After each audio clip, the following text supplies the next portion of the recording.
Follow the money. That's what I always say. You always follow the money. Yeah. This is Follow the Money with Mitch Moss and Pauly Howard on VSiN. Here we go. Welcome in to Follow the Money on VSiN, the Sports Betting Network. Mitch Moss along with Pauly Howard. We are live downtown Vegas, Circa Resort and Casino. Busy program lined up today. Tons of college basketball games in action as we speak. Live betting numbers throughout the show. Other bets that we've added for tonight and other conference tournament futures that we have. Dan Leberfeld, Jets Whispers coming up in 30 minutes. His take on NFL free agency. What are the Jets going to end up doing beyond getting Geno Smith now again at quarterback? My God. Oh. And is the wrong guy favored to go number 2 in the draft, the Jets? Thomas Gable in 90 minutes has a couple of good breakdowns on conference tournament futures, and Derek Stevens from here at Circa. It looks like, well, they're still right now in a review that takes typically 27 minutes in college basketball. ACC, 12-19 Pittsburgh with a 64-63 lead over Stanford. They have 0.4 on the clock the way it looks. Stanford was a 4.5-point favorite. How serious were they of a bubble team? First 4 out in that, so this will end their season. No chance. What's interesting is if Pitt hangs on, if you think a miracle could happen, you can grab 35-1 in play, but they have the ball with less than a second left. So now Pitt will play NC State. Does anybody want to make the tournament? NC State is still safely in. They've lost 6 of 7. I know. They lost by 40 to Louisville. They lost by 30 to Virginia. They lost by 30 at home against Duke. They lost to this Stanford team, and they lost at Notre Dame. Still safely in the field. Safely in, Paul. No problem. Don't worry about it. Lock it up. Yeah. Well, this becomes a horrific loss, though. They start the day tomorrow against Pitt then. But if they lose that's fine. I would think you'd have to say losers of 7 of 8 and a horrific loss. That's got to be it for NC State if they happen to stub their toe. Yep. Also going on as we speak, Utah is leading Cincinnati. It looks like 20-19. That game is coming up on 2 minutes to play. Now make it 23-20 actually. About 2:03 to play. That's part of the Big 12 tournament. That game trending under. First game today, Baylor and Arizona State. That did go over, and Arizona State got the outright win as a 5 money on Baylor today, game day. Drove that number up to 5.5. ASU got him outright. So they pulled that one off, and I have an angle on that I'll tell you about coming up in about 10, 12 minutes with the court. Do it for Hurley, right? In the Big 12. I was going back and forth with a couple of buddies today, and that was the angle where that can happen. And it recently happened with another team where the coach was like the lame duck, and they went on a mini run in the conference tournament, and here you go. And one game in anyway, and Baylor was a total, they were not good this year, and they got that job done for Danny Hurley, who feels like he's been there for 25 years at Arizona State. Bobby. Bobby. Yeah, Danny at UConn, obviously. I thought he didn't do a good job, so I'm surprised he stayed that long too. So I like SMU coming up. Would you? They're laying 3.5. They are last 4 in, according to the Joe Lunardi. 3.5 against Syracuse coming up. Lose and they're out. Win and they probably lock up a bid. Well, here's the deal on this. It's now at least a 2-point move because they were 5.5. Keep in mind that they are without one of their key guys, guard B.J. Edwards, 13 points per game, 6 rebounds, 4.5 assists, actually 5 assists per game. But, again, talking to other people today about the Syracuse program, they're an abomination. And I think maybe the foot was out the door many, many weeks ago on the season. And, they're all in on SMU. For what it's worth, I will say that when the number was 5.5, this is Steve Mackinnon, vsin.com, big favorites of 5.5 points or more have been very good in the ACC tournament, 61-8 straight up, 40-28-1 ATS. That is 59% when you round up since 2015. ACC opening round favorites are 23-4 straight up, 16-11 ATS since 2016. Syracuse, total disaster. SMU not playing well down the stretch is my one concern here with the team. Okay.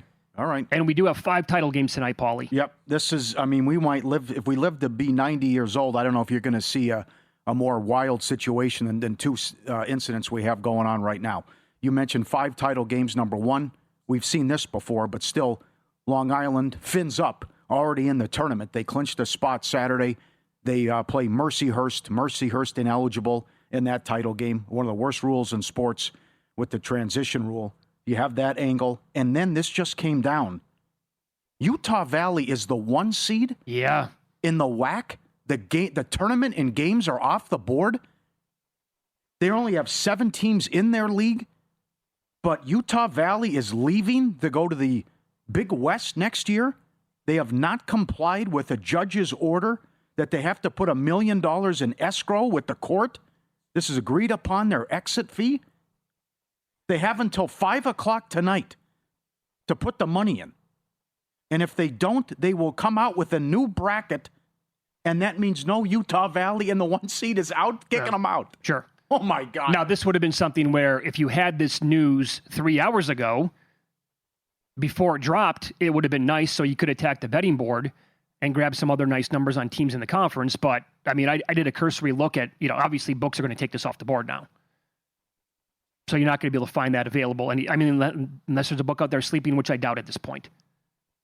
That's enormous. Of course it is. To get the 1 seed out there. Plus, you only have 6 teams left in the damn league. Right. The way it's at. So I don't know if they're going to have a whack next year anyways, because they only had 7 teams, and they're losing a couple teams. So the conference will release new brackets if Utah Valley doesn't comply by 5 o'clock Mountain Time, and they regret the intentional actions of Utah Valley University have caused uncertainty and harm for institutions, student athletes, coaches, staff, and fans across the WAC, including Utah Valley University. And then, how about that? You travel out here, and that's okay. Get it sent home. That's it. You're not. It playing. Almost. How many times do you actually have this during an event like on game day or before it's going to get started? The all-timer is Laramie Tunsil on draft night. Yeah. When the bong mask it comes out and it drops as the draft is going on. And you're like, oh my God, what's going to happen to this poor kid?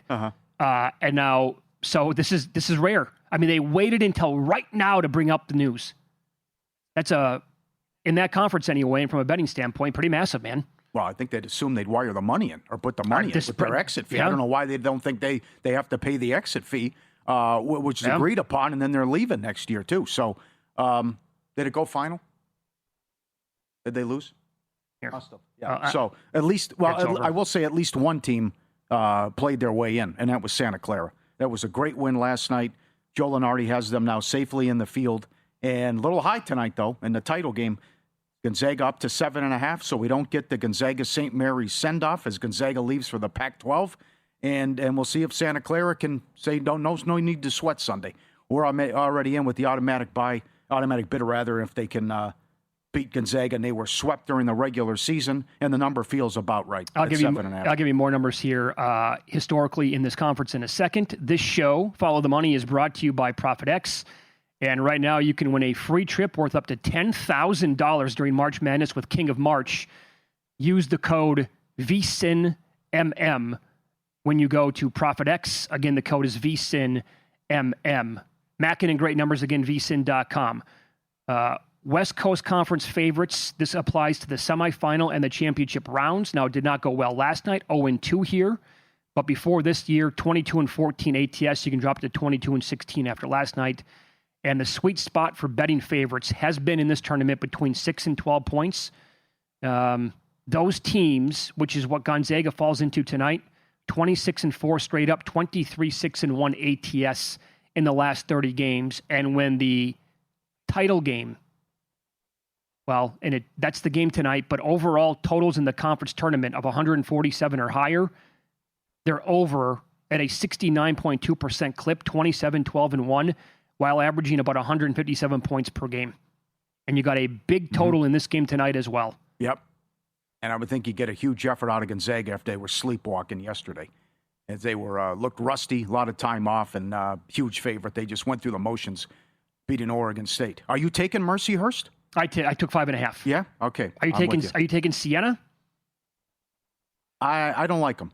Their best player was ruled ineligible last week. This is a great story. Merrimack's never made the tournament. They've been Division I for only 6 years.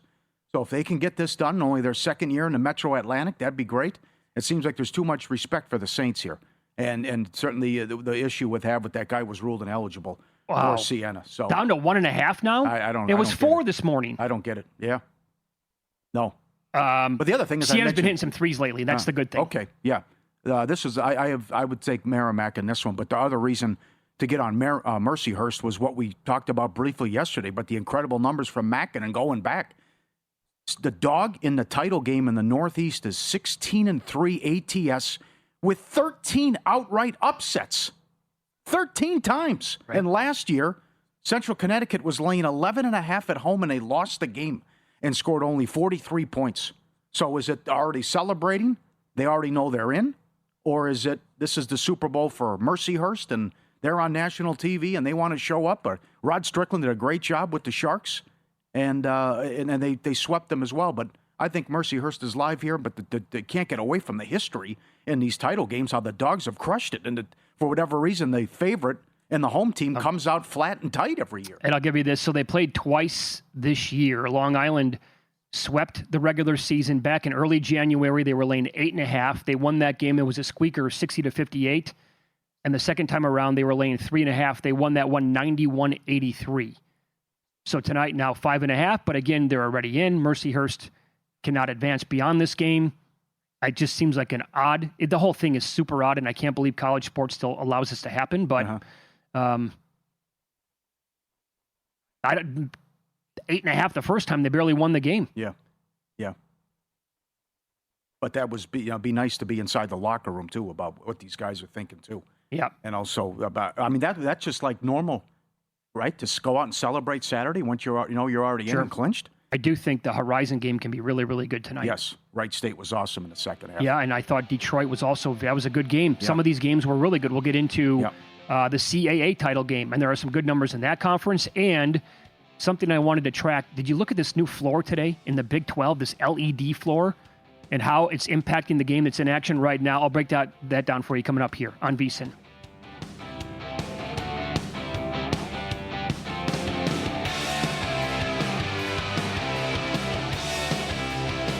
Hey, let me get your attention real quick, podcast listeners. It's March, which means the madness is officially upon us, and the folks at VSiN have gone crazy with this one. For $29.99, you get unlimited access to VSiN Pro through May 1st. I'm talking picks throughout the tournament, public betting data for every single game, sharp tools, projections, articles, and more. There's already a ton up on the site for championship week, which means every day you wait is an opportunity missed. Just click the link in the description to get started. It's March, baby. Now back to the show.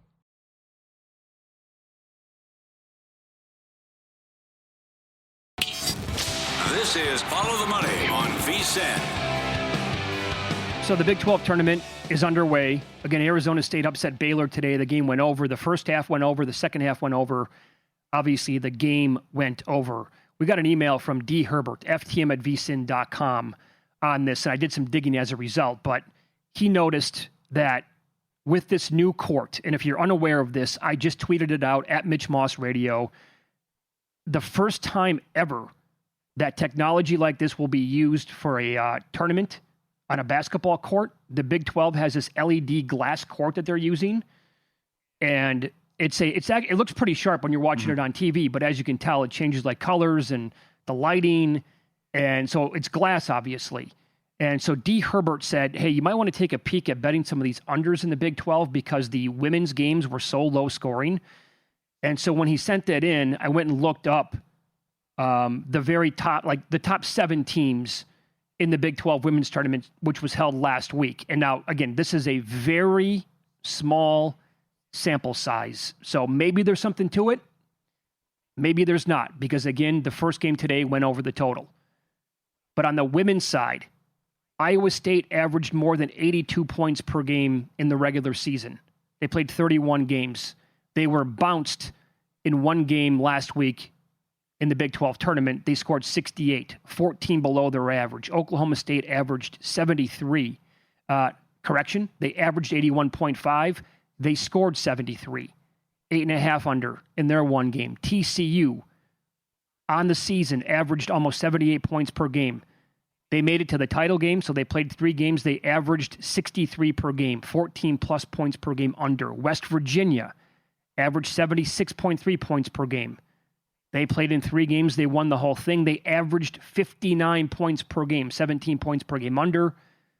Texas Tech averaged 72. They scored 51 in their loss. 2 more teams here. Kansas averaged almost 72. They played 2 games. They averaged 52. And Baylor on the year averaged 71.4. They scored 53 in their one game. So for what it's worth, the top 7 teams, and I just stopped looking at that point, on the women's side, all averaged way below their regular season point total in a very small sample size in the conference tournament. I did play the first 2 games under today. I got beat on the first half of the first game. I played under 64.5 in Cincinnati and Utah. It's 29-20 at halftime right now, and I have the game under 138 as well. We'll see how this goes. I don't know. I mean, this is trending in the right direction for game 2. Now, the thing is, the games that we have later on tonight, and this is going to be split because you get the morning game and now this afternoon game and then 2 later on tonight. BYU and K-State. BYU is horrific defensively. They are in the 10th percentile on defense in the last 5 games. K-State's 23rd. And pace, Kansas State averages about 72 possessions per game, which is in the 96th percentile. And BYU gets up and down as well. And the total's already been bet up from 166.5 to 169. And in the other game, super high total as well. Yeah, it reminds me of the Summit League. Look how high these totals are. Yep. But you're playing on a neutral floor, and then every game in the Summit League went under after they were so high scoring in the regular season. But you're playing neutral site games, and everything went under, and they weren't even close. Right. So I think if this full game here of the game that we have in action right now, Cincinnati, Utah, if the full game stays under, I would have lost a little bit of juice because I'll be 2-2 on the day. At that point, I think I'm going to wait to see how high these numbers get tonight, and then I'll probably come in and bet both the under of the first half and for the full game. I want to try it out, see if there's anything to it here. Yeah. And maybe not, and maybe it's just one and done for today, and that's it, and we move on. But that was a good observation from him and worth putting the time into it, I thought, and maybe making a couple of bets on it as well. The CAA title game tonight, I got beat with Hofstra. I laid 3.5 in the game. Had a little bit of CLV last night. That game went to overtime. They had their chances, but they couldn't win. It was a good game. Towson was totally game, could have won it themselves. And Hofstra eventually won by 3. Over the last 4 CAA tournaments, favorites in the semifinal round and the championship round, entering this year 6-5 straight up, 1-10 ATS. Monmouth got there last night. Hofstra did not against the spread. Monmouth's been good. Yep. And again, this has just been going back, this has been chaos in this league. Once you get into the conference tournament, and especially the semifinals, and the 1 and 2 seeds went out in the quarterfinals. So I wouldn't be surprised if Monmouth wins it after Hofstra's coming off the overtime game, and Monmouth had an easy time of it, their last 2 wins, and what they did against Campbell. And you mentioned how entertaining it was last night in the Horizon. A lot of people picked Detroit Mercy, and they were a sexy pick, and now they make it here. Wright State had a great second half, scored over 100 points, and now they're laying 4.5 against Mercy.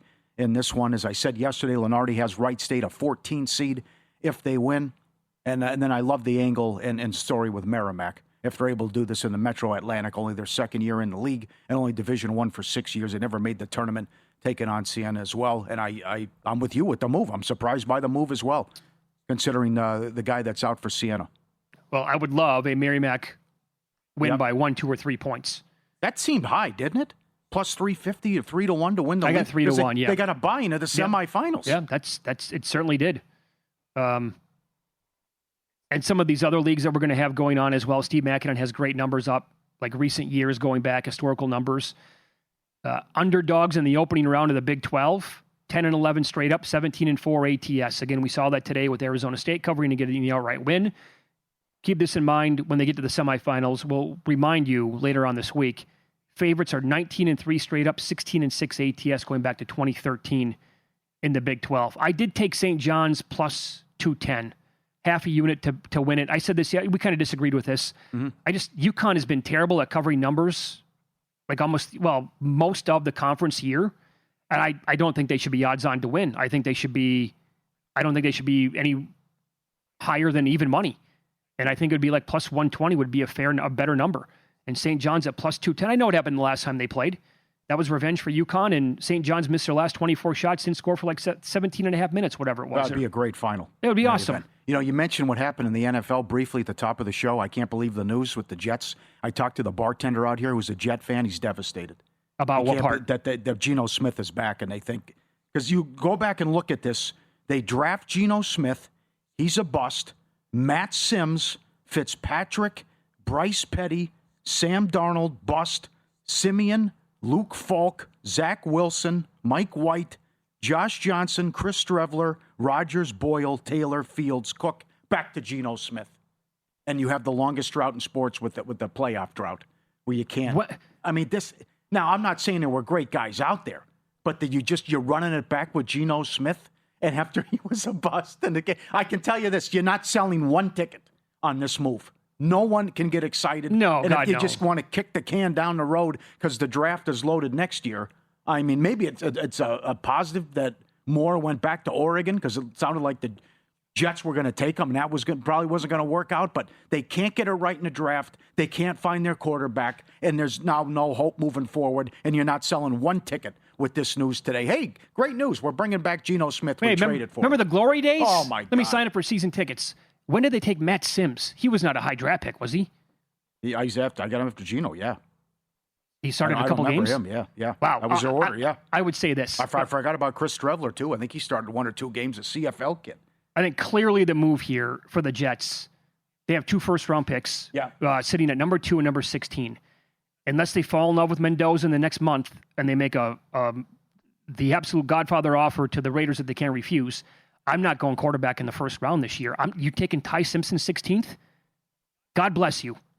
That's not going to work out. I wouldn't do that either. I would punt on quarterback this year and then come back and be awful. And the plan is, okay, now we can attack the 2027 draft and maybe get somebody who's a better quarterback. That has to be the plan. Yep. And we're running out of spots for Kyler Murray again, too. The other one, you made this observation yesterday. Look at what these secondary wide receivers are getting. Robinson, how about Dobbs? The Patriots gave Dobbs $80 million. You know how many 100-yard games he has in his career in the regular season? I'll say no more than 2. 0. Okay, yeah. He's got 2 in his career. They both were in the playoffs. Okay. I think he does have multiple touchdown games, though, like at least a handful of those. He's never had 100 yards in a regular season game. The Patriots just gave him $80 million. And Robinson got $80 million from the Tennessee Titans. I think, is this the fair question to ask? Is Romeo Dobbs even the number 1 guy? Is he a number 1 receiver on any team? I like the guy. Yeah, I think they have enough with Hollins and Booty and. No, I saw people say that they're not done. Well, I would hope they can't be done. They got to make another move. Yes, I would hope That's a decent start, but $80 million. Yeah. What are we doing? Oh man, I know. Wow, that's astonishing. Plus, he's hurt a lot too. That's true.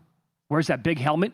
Yeah, which I kind of like actually. But that's their move to get rid of Diggs and then bring him in. But I would hope they're not done and get some other weapons for May. But the money, people rip the NBA. This guy's never had 100 yards, and he got $80 million. Follow the money brought to you by Profit X. March Madness can take you anywhere in the world. The King of March is their tournament contest. Free trips, and they're up to $10,000 and up for grabs. 10 pregame spreads or totals across the 67 tournament games. Hit your volume goal to get entered. Download Profit X now. Code VSINMM, and become the King of March. Keep winning in sets of 10 and keep earning entries at Profit X. We'll talk to Dan Leberfeld next. Does a great job covering the NFL. Are the Jets leaning Reese or Bailey with the number 2 overall pick?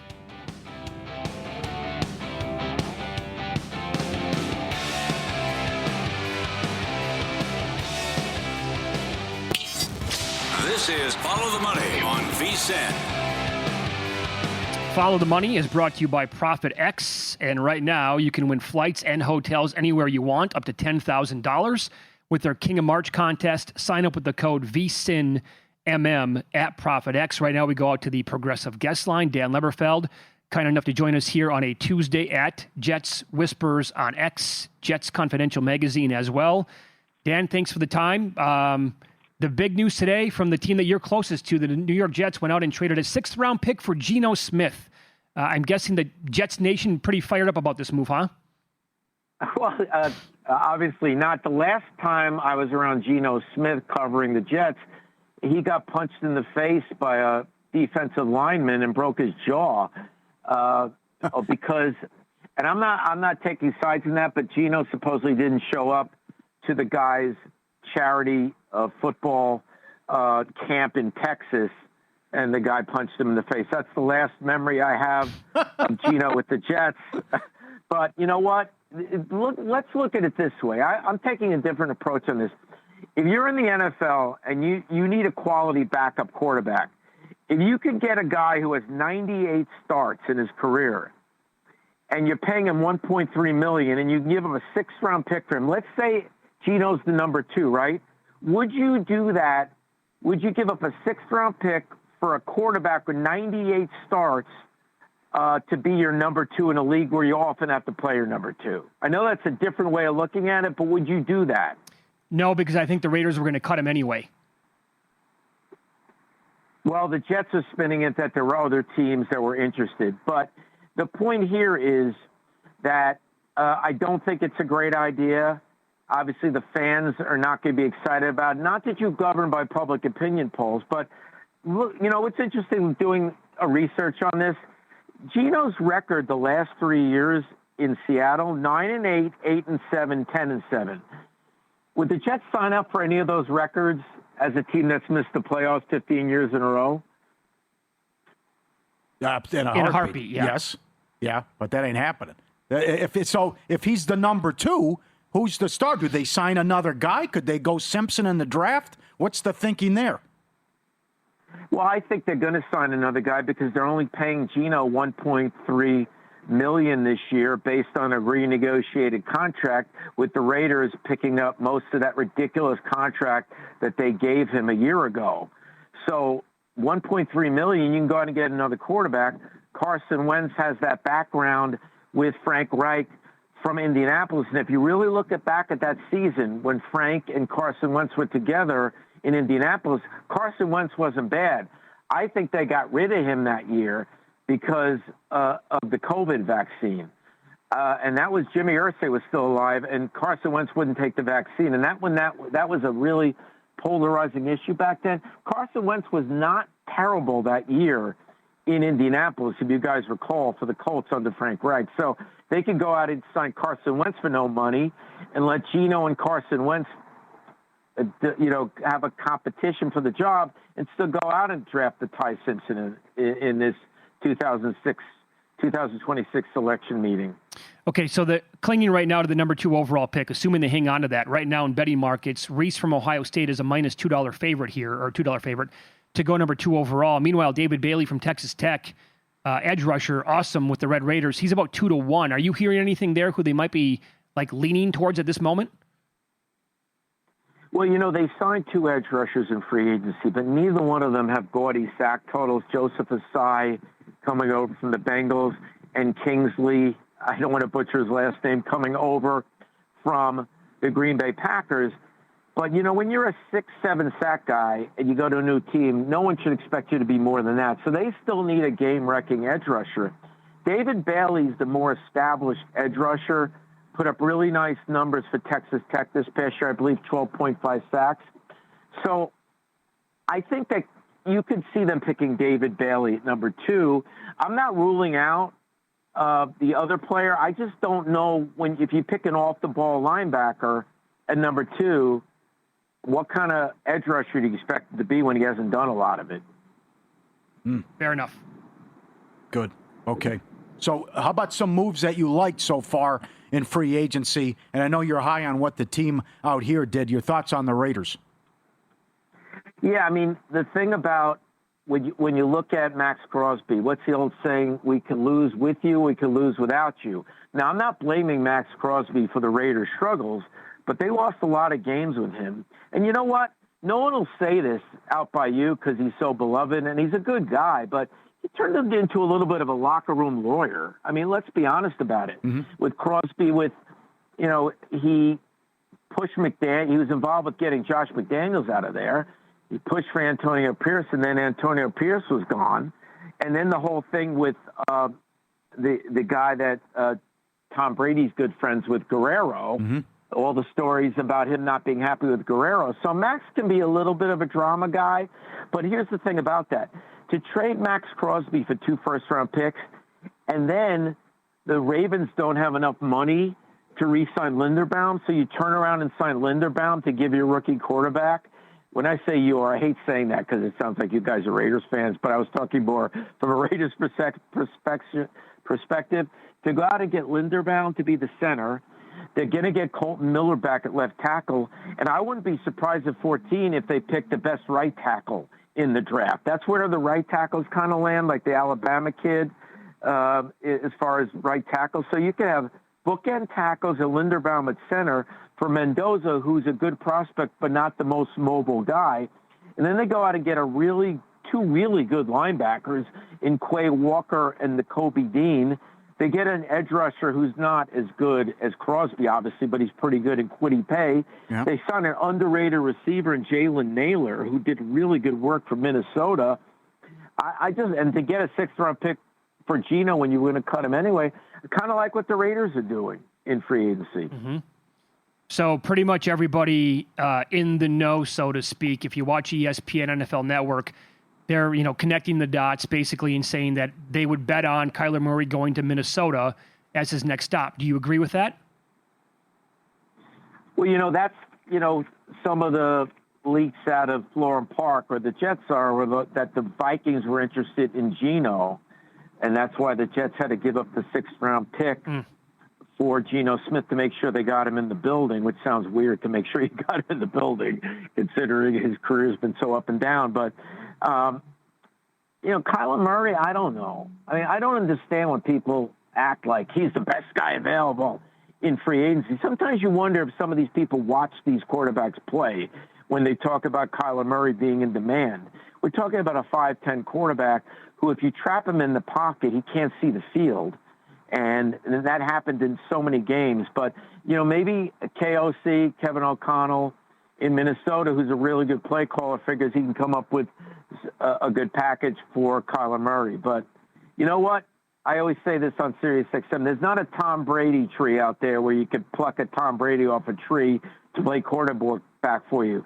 So when the Jets go out and get Geno Smith, you look at the landscape like, who else are they going to get at this point? Mm-hmm. Maybe Kirk Cousins. What's going on with Kirk Cousins is the question. Yeah, right. Well, how about his old team? What'd you think of Tua going to Atlanta? Because you had a good retweet about why did Miami and Arizona extend those guys and give them so much money when they hadn't proven anything? Yeah, it's ridiculous. I didn't even like the Jordan Love extension. Going back to Green Bay, I didn't like the Trevor Lawrence extension. Who's to say? A new thing in the media will say the player's eligible for an extension after the 3rd year. Who says? Why not wait till after the 4th and 5th year? You have those quarterbacks locked up for 4 years, first-round quarterbacks, and then the 5th-year option. What's the rush to sign these guys? And you heard the rumors out of Minnesota that they wanted to put that provision in his contract with Kyler Murray. If he studied more, he would get more money. Why would you want a quarterback like that? So I like Tua to Atlanta. It's going to shock you guys. I'll tell you why. Tua in a dome 9 times during the season for Atlanta.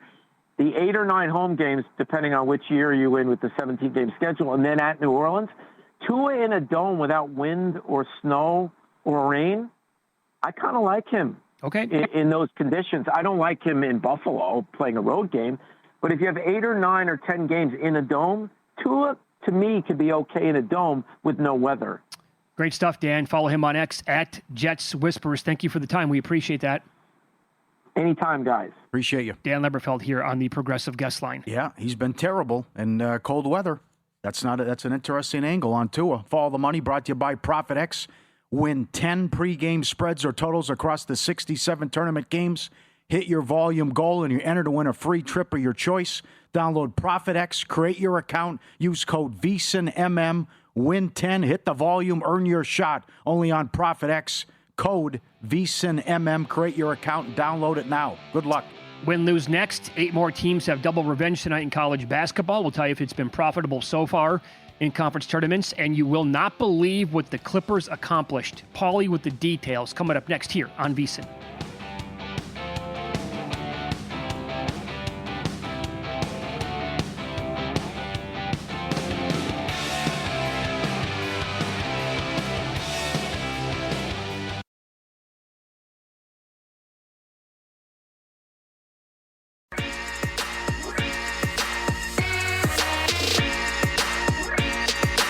Win Some, Lose Some is sponsored by the Sharp Plays. Were you a winner last night? Wow, winning. Or was it a rough one? Well, they can't all be winners, can they? Loser! You're a loser! Pauly Howard recaps the night in sports betting in Win Some, Lose Some. Great game last night in the association and a huge win for the Thunder with the Spurs right behind them and winners of 15 of 16. Denver took money. Murray played. How about that? Did not see that one coming, and he was good, by the way. Because I was watching the game when he got hurt, and Shaq said that's a 3-week injury. How bad he rolled his ankle, but he didn't even miss any time. 7.5 down to 3, and the over 231 up to 238. SGA was great in a high-scoring game. Horrible loss for the Warriors. Jazz plus 260 on the money line. Several guys were out. Sat guys, flew, everything, and they still win the game. That's a bad performance by Golden State. I don't care who they didn't have, who you're trotting out there if you're the Warriors. There is a potential tanking money line parlay tonight in the NBA, but you have to trust the Warriors over the Bulls to do so, in my opinion. Right. And I don't know if I can do that or not. Yeah, that's fair. By the way, Aaron Gordon was fantastic last night. Yep. And the MVP is... Now, no more talk of the MVP in the NBA? Come on. Oh, you think it's over? Well, books moved him to minus 1,000 or higher. I didn't get that. Well, with that performance in the game winner, that's going to be fresh in voters' minds. He had 80% of first-place votes in the straw poll, which is a big deal. Yeah, but the way this guy's playing, they've won 15 of 16. You see this gauntlet they're going through? No, what if they catch him? No opinion. I'm just based on numbers. I know. A lot of history. people said that. I don't agree with the move. I think there's too much basketball left. Detroit Mercy plus 180. Santa Clara plus 180, and Pitt just beat Stanford plus 180. Here's what Mitch mentioned. The Clippers were 6-21. They also started 2-12. With the win last night, they're at 500. That is hard to do. Hell of an accomplishment. It's only happened, I think, once or a couple of times ever before. I'm surprised it has happened. The Spoelstra team did it. Oh, did they? Remember when they finished 41-41? Ah, good call, yes. And they were on fire to finish the season? I mean, this team was a joke to start. 2-12, the headaches, the Kawhi Leonard investigation. He was great again last night, and I'm telling you, that's moved up to $1.30 now. That's a good bet to make the playoffs. Within 3 minutes last night, 2 different people reached out. One said, what do we think of the Clippers to win the West? Other person said, are we sure they can't win the division? They're back by, I think, 7.5 games? We have not even 20 games left? No, not enough time. I don't think so. No. Okay. And the West, boy. No, because you're going to play OKC or San Antonio. I can't get there. Well, they were up 25 on the Spurs. I mean, there is one book that has 250 to 1 on them to win the West. Okay. Subscribe, be part of the team, vsim.com, our radio and podcast friends. You always want to see these tweets and videos at Pauly Does Vegas on Instagram. Send them in. We'll put you on. This is excellent. Look at this French bulldog joining the peekaboo, catching some rays in the sun. He's pinned against the mirror, the window. And the drapes? Behind the drapes and enjoying the sun and pressing ham. He's pressing face right in. Oh, take it all in, right? Oh, this is comfortable. I've never seen this maneuver before from a dog. Is there a chance that he's sleeping? I don't think he's taking a nap. I think he's just enjoying the sun. Okay, all right. That would really be a tough set of circumstances here. How you could fall asleep doing that. That's incredible. I retweeted this as well. The bulldog with the massager on his butt coming up there. That feels good. Oh, yeah, that's the spot. He's not going to move. He's set. Good job by the human hooking him up. And that's it. I got my entertainment and excitement for the next couple hours. A little bit more. Good. Yeah, right sure, there. Sure. One bad beat, Townsend Hofstra under, goes over because of overtime. And then the kiss. The banked in 3 to win it. Founded in 2011, Sharp Plays just completed another great run in a winning 2025 campaign. 15 straight years of winning, all documented, records and logs posted publicly. SharpPlays.com for full performance auditing. Separates the Sharp Plays from most of the betting industry. When they move, books take notice. The advanced AI tools in place have been excellent. The Robinhood plays donated over 30,000 to charity. Going back, respected, watched, and feared. Start winning with them. SharpPlays.com. They've been with us since day one. Jeff and the crew are excellent. SharpPlays.com. Within a couple of moments here, the Utah-Cincinnati live total went from 125.5 to 135.5. It's now 59-47 Bearcats. I'm holding under 138 here in the game. This new LED court that they're playing on for the Big 12 tournament. We talked about this earlier this hour. All those women's games last week were super low scoring for the most part. Game 1 today did go flying over, but the second half, now it's died down a little bit. Live total is 133.5, but we just had an explosion over the last 4 minutes of game time. And Cuse SMU tied at 16 apiece about 13 minutes ago, first half. High scoring. Yeah. Wow. Total now 160.5, SMU 4.5. There's another team that's out if they lose. I mean, this is anybody. Yeah, true. This is wild. What's going on? So all these bubble teams are losing. Our buddy Kevin Rogers, we brought him on last week. He's been tracking this, going all the way back, to a week ago, and he's going to keep going. It seems like we have a lot of games. Double revenge. Teams that were swept in the regular season, and then they get a conference foe for the third time in tournament play. It was 3-1 ATS last night. So far, 35-27 ATS, a little bit higher than 56%. We have a game coming up at 6 o'clock Eastern, 3 o'clock Pacific. UMass Lowell takes on Maryland-Baltimore County. This number was 8.5 this morning. It's down to like 6 right now, and UMBC beat them by 20-plus in both games in the regular season. Yeah, I don't get it. It's a 1 seed against the 4, and they get it on their home court. They blasted them. So why steam on UMass Lowell in that game? Another one comes up a little bit later on tonight. Texas A&M Corpus Christi. They were swept by Stephen F. Austin, and Stephen F. Austin's laying about 7.5 in the game tonight. Monmouth Hofstra in that title game. It's 5.5 at DK. Stephen F. Austin now? Yeah. Okay, some more money on the other side. Maybe we don't get the Stephen F. Austin McNeese final. Maybe it's not going to be that easy. I hope we get McNeese and A&M Corpus Christi. Okay, that'd be even better. That'd be a lot better. All right.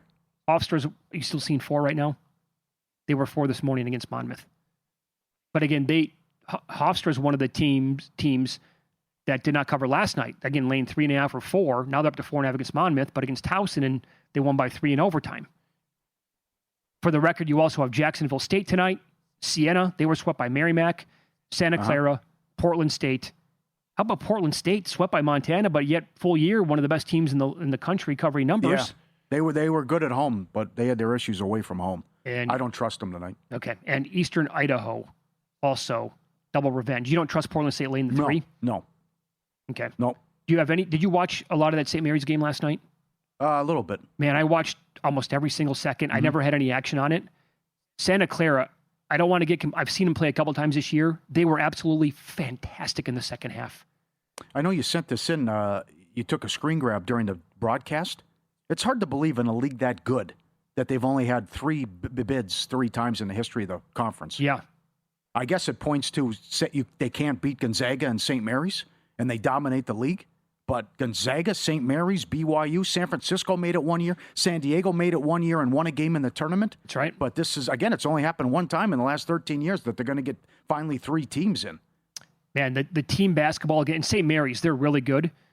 But overall, the sharing, the cutting, the spacing, the passing, I was blown away by how good Santa Clara looked in the game last night. And if I'm watching, again, I don't want to overreact to one sample size, but I would put that game last night and compare it to what Auburn looked like in a game they had to have against Alabama on Saturday night when they came out completely listless, by the way, in against your biggest rival in a game that you have to have. They're still in, by the way. Lenardi has them back in the tournament. I know. Because of what you said earlier with all these bubble teams losing. Yeah. How bad is the bubble? It's worse than we think. Mm-hmm. No doubt. Terrible. Oh, they absolutely looked the part. Absolutely, they have to be in with that win and the body of work and to beat that team twice. Oh, yeah, right. Yep, no doubt. The numbers are out for tomorrow already with what the games just went final. Iowa State's 11.5 against Arizona State. NC State is laying 7.5 against Pitt. They better win that game. That'd be a horrible loss. And we start the day with the Bonnies in LaSalle. The Bonnies are 5.5. The MAC game is up. Miami of Ohio plays at 8 a.m. Pacific Thursday. They're 7.5 to UMass. Got to take it. I got to take the points again. I don't blame you. Goes back to the pressure of their winning, but these are tight games, and the fact that this is the Super Bowl for their opponent. And that's a lot of points on a neutral floor, and there will be no atmosphere at that game to start. And I'll point this out quickly about that tournament because most books have moved Kent State to like minus 145 to win it.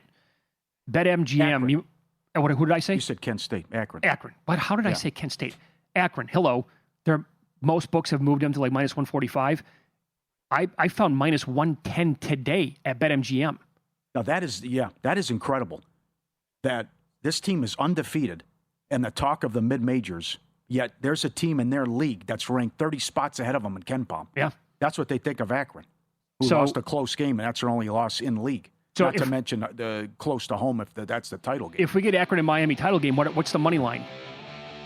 $150? $160? Miami might lose in the second round, though. Okay. Toledo could get them. Yeah. Maryland and Oregon starting soon in the Big Ten tournament. We'll discuss that and betting observations from the Big 12 tournament with this new LED court they're playing on coming up here on VSiN.